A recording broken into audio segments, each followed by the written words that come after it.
I'm Mary Spencer. And I'm Dan Webster, and you're aboard the sailing vessel Still Dreaming. And we're husband and wife from America. Our first serious cruising boat was named Life's Dream.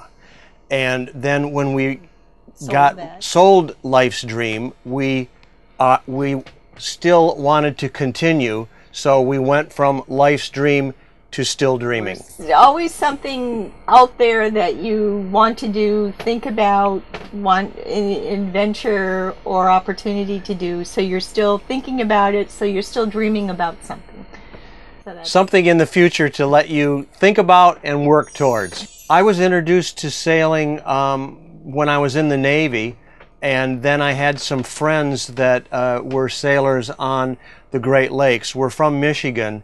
And the lakes there, and when you hear a lake, you think of a small body of water. They're not. They're huge. They're hundreds of kilometers long and wide. So anyway, we got into that, and then when Mary and I got together, we bought our first boat, which was a 9-meter boat, and then we moved up to a 12.5-meter boat, and then this one is 14 meters. So it was a progression of over 25 years.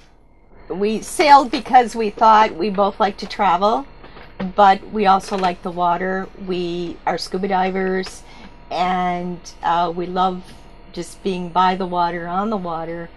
And then that was first, and then we decided, well, we like to travel, we like the water, maybe this might be a good thing to try. So we tried sailing, as Dan said, many, many years ago. And we ended up liking it very much. We liked the act of sailing. So that's how we got into it about, 28? Yeah, we started, we bought our first boat in 1983.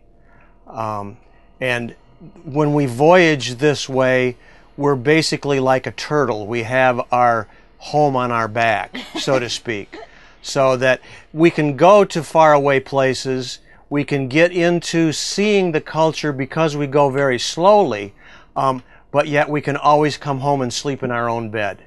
And also when we venture off of the boat, our choice is to go to the local restaurant. If we travel inland to see things, we will stay in the hostel type hotel. The private owned hotel. We don't want to be traveling in a country and staying in the Sheraton. I could do that in the United States. If I come to India, I choose to stay more where a local Indian that might be traveling in the country would stay. That's our choice, and that way we can really meet the people.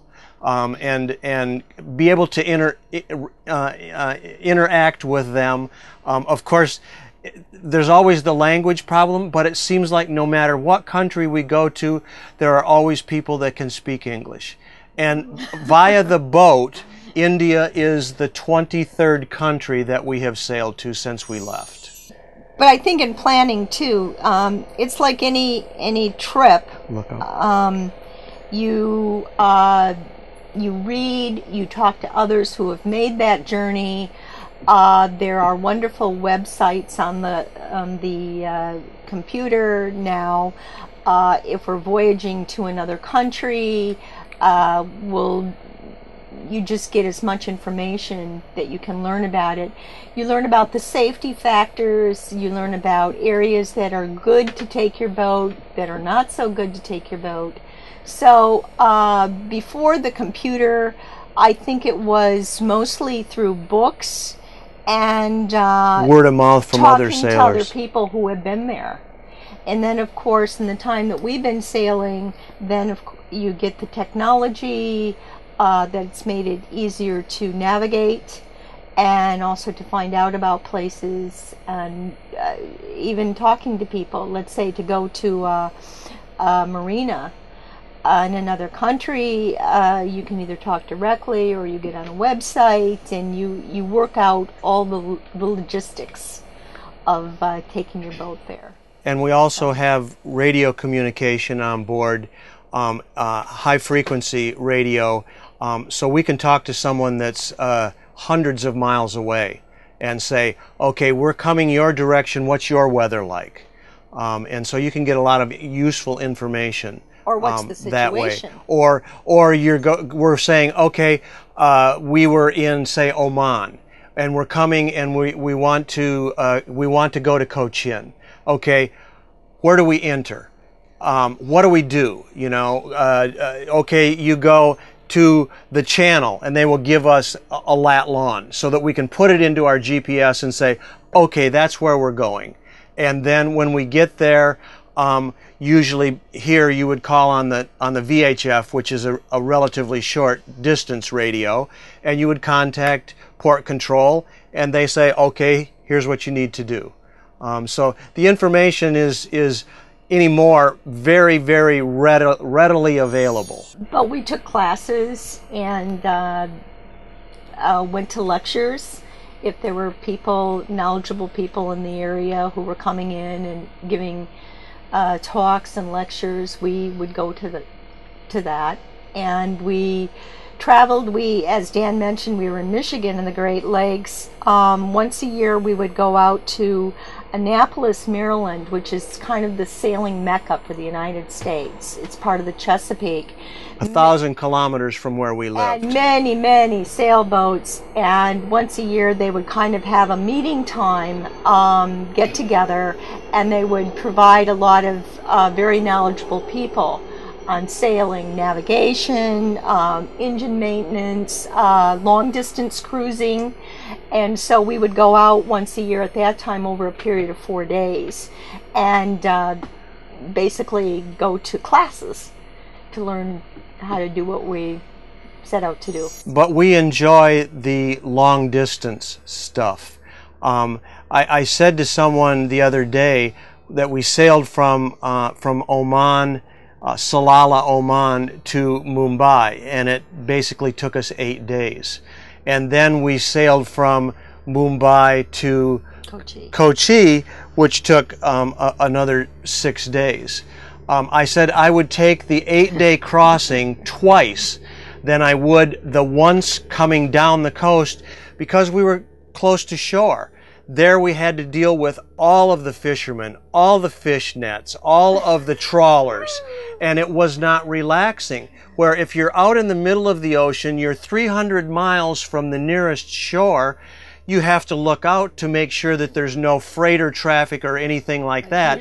But you don't have to look out for 101 little fishing boats that are all trawling at night, and some of them have proper lights, some of them have not proper lights, and we learned that some of them have no lights. You'll look out and you'll say, oh, I'm fine, there's nobody around me.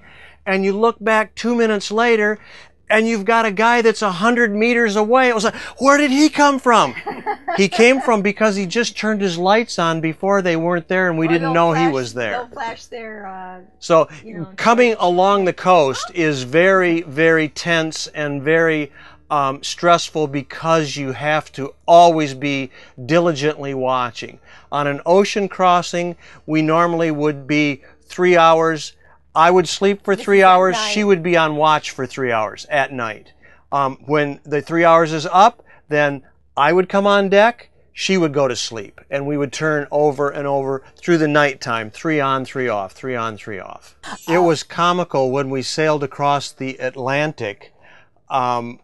We were reading the book, The Titanic, the sinking of the Titanic. And we would discuss this book, and people would say, that probably wasn't a good book to read when you're sailing across an ocean, but it was a good book. The same ocean. We sailed from Norfolk, Virginia to the Azores, the islands off of Portugal, and so we're reading this book about the sinking of the Titanic, and that passage so far has been our longest that passage took us 19 days. And then it was broken up for another 8 days, and then we sailed across the Atlantic. Or the Mediterranean. And then we got to the Mediterranean. We were very fortunate that we did not really experience a lot of no wind. Now, when we came from the Red Sea, because we were part of the Vasco Da Gama rally, and our main reason for joining the rally, this is the very first rally in all of our years of sailing that we have ever traveled in a group like this. The number one reason was because of the pirate zone through Somalia, off the coast of Yemen and Oman. And unfortunately, in those areas, you had to sail, we called it sailing in convoy. And all 15 boats were very close together, which meant it was almost impossible to sail with your sails only. You had to motor. And so we motored 5 times more in the 8 weeks from southern Eritrea? No, from the southern Red Sea until we got to Oman than we had in the 10 years previous to that. Because before we would tend to, if we would sail, we would be sailing. If there wasn't much wind and we're only doing 1 knot or 2 knots, that's what we got. If we had good wind, we would be sailing at 6 or 7 knots. But when we were in the convoy, you had to stay together. We had large boats, we had boats that were not so large, we had fast boats, we had boats that were slow. Everybody had to stay together. And so that was the difficult part and the part that required so much use of the engine. The boat will be here for several months. We plan on going to leave for the monsoon season. We have a home in New Zealand. We're going to go back to New Zealand, but then we will come back to India after the monsoon and hopefully venture inland, see the Taj Mahal that everybody knows where you're talking about. And hopefully maybe we can do some hiking up close to Nepal. And we have met Indian sailors that were from Bangalore, and they have invited us to come to their home and stay with them. And so those are all things after monsoon that we would like to do. Literally with someone standing on shore with a machine gun in his hand, and we weren't allowed to go on land. And that's some of the things that the other countries, they say they want cruising people, but once again they make it difficult. Because if you're in a country, you're legally there, you can go all the way, but yet you go into an anchorage and they say, no, you can't go on shore. Well, for us, this is like crazy. It's like, well, why not? You know? So anyway, that's just the way it is. And we also feel like when we go to a country, it's your rules. It's your country's rules. If we don't like it, you either follow the rules or you leave. And that's just the way it is. We follow the rules because we certainly don't want to leave. It's a passion. We both enjoy it. There are other scuba divers on the rally. What is nice is when you're on your own boat, you know, we might have to me, like a perfect couple days would be, we have a beautiful sail with our boat. We find a lovely anchorage and a lovely anchorage to me usually means that we're very well protected from the weather. Not a lot of other boats around us. So we're kind of off to our own. And we're close to a reef or an area we can dive. We put in our dinghy, we put in the tanks, we go for a dive, have a lovely time. We come back and we sit on the boat in the anchorage, watch the sunset. It's in the United States we call it the rosy sunset syndrome. And many people who think sailing that's what it's going to be every night, and it's not. But those are the moments that we really kind of sit back and we say, this is what it's all about. This is what this makes up for all the maybe uncomfortable times, the uncomfortable weather, or if we're in an anchorage that's very rolly and uncomfortable. The good times make up for that.